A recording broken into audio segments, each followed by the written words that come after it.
Hi everyone and welcome to my first actual YouTube video. This is the Apostate Prophet. I want to take this opportunity and talk about something that is very important to me because it concerns me directly and all other ex-Muslims. Something that proves at once that Islam is not a religion of peace and tolerance at all. Something that every person who is confronted with Islam should know. Now let's think a bit. How would people react if a religious group and a religion in its entirety, in this case Muslims and Islam, were outlawed in the United States? How would people feel if it was banned in a Western country? Can you imagine the outcry? Well, we ex-Muslims are told we shouldn't slander or hate Islam. Did you know that leaving Islam is still widely outlawed in the Islamic world? It is forbidden for us to exist. It is forbidden for us to speak. We are not allowed to think. We are given three choices: shut up, flee, or die. Now I want to take a deep look at the Islamic sources that say so. But before we do that, let's have a look at statistics and maps. Let's look what the Islamic world does with this information right now in the 21st century. Now here's a map. This map was posted by Indie100. It is a research that was released on The Independent, which is a rather leftist news outlet. We can see here that the death penalty for apostates is still existent in 13 countries. In some of these countries, it is directly the law of the country itself. In others, it is a law in its lower jurisdictions, in its lower states. All the countries in which the death penalty for apostasy or outspoken apostasy is allowed are here: Afghanistan, Iran, Malaysia, the Maldives, Mauritania, Nigeria, Qatar, Saudi Arabia, Somalia, Sudan, the United Arab Emirates, Yemen, and Pakistan. Now in some of these countries, as said, it is not the law of the country itself. Nigeria, for example, is not an Islamic state, but Nigeria has 12 Islamic or predominantly Muslim states. In those states, there is a Sharia court which has the ability to judge according to the Sharia, and the Sharia requires the death penalty for people who leave the religion or for people who commit blasphemy. In Pakistan, the situation is a bit different. Pakistan doesn't have a law which directly says that apostates can be killed or should be killed, but it is an Islamic state. It has a death penalty for blasphemy. So if a person leaves the religion and speaks out about it, speaks out why he left the religion, this person can basically be judged and sentenced to death.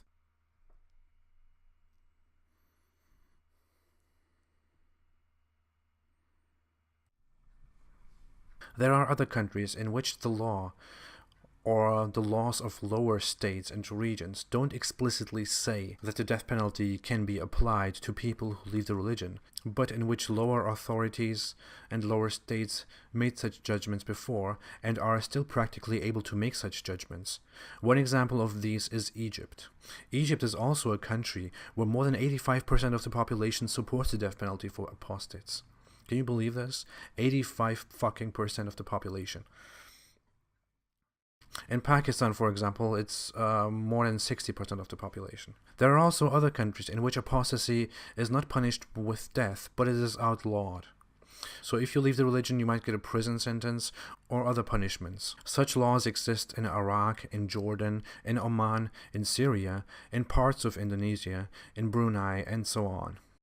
Other than laws in countries, we see in these statistics that a huge amount of Muslims and huge amounts of Muslims in different predominantly Muslim countries support the death punishment for ex-Muslims, for people who leave the religion and people who make it public that they left the religion. Even in Turkey, the most moderate, the most modern predominantly Muslim country, people who support such punishments are more than 10%. And I got lots of death threats before in Turkey. I was very outspoken about my apostasy when I was there, but I was still careful because you never know what people you are around. Another thing is that even if some people tolerate apostasy, they will not tolerate you talking about it and committing blasphemy. Because when you tell other people why you left the religion, you will commit blasphemy anyway. And that is punishable in most countries that don't punish apostasy at all. And it is very offensive to other people who don't really think that apostates should be killed, but think that blasphemers should be persecuted. And those are the vast majority of the world Muslim population. Now, is this a coincidence? Do you think one person, a Jewish, white, male, Arab, fake Muslim, created such rules and the whole Muslim world just adopted it by mistake? Or is it just unimportant or irrelevant that these countries are predominantly Muslim countries? Well, of course not. If you look at history, we can see that in the Ottoman Empire and in other Muslim countries and empires, the death penalty had been applied in the past. The death penalty, along other punishments, was the appropriate punishment in former nations like the Abbasids, the Umayyads, the Seljuks, the Ottomans, the Rashiduns, by which we refer to the first 4 caliphates after Muhammad, and by Muhammad himself. Which brings us to the next thing. Of course, it is not a coincidence that all these countries are predominantly Muslim countries and have such laws, because the religion itself says in these sources that apostasy should be dealt with death. Muhammad himself said this in several quotes. Here, in this example, he says that everyone who leaves the religion should be killed. In this one, he is quoted again, saying that those who discard their religion should be killed.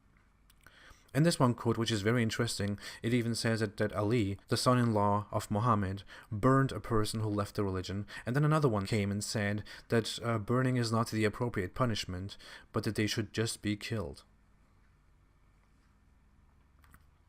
And here in this very authentic hadith, a narration from the Prophet Muhammad himself, it allows again the killing of only 3 types of Muslim people. One of them is the one who leaves the religion.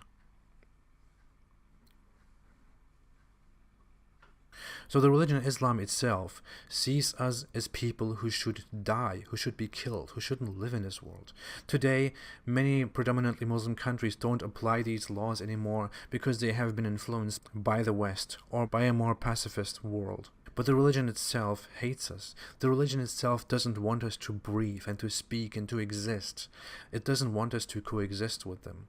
We ex-Muslims deserve death. We should die according to Islam.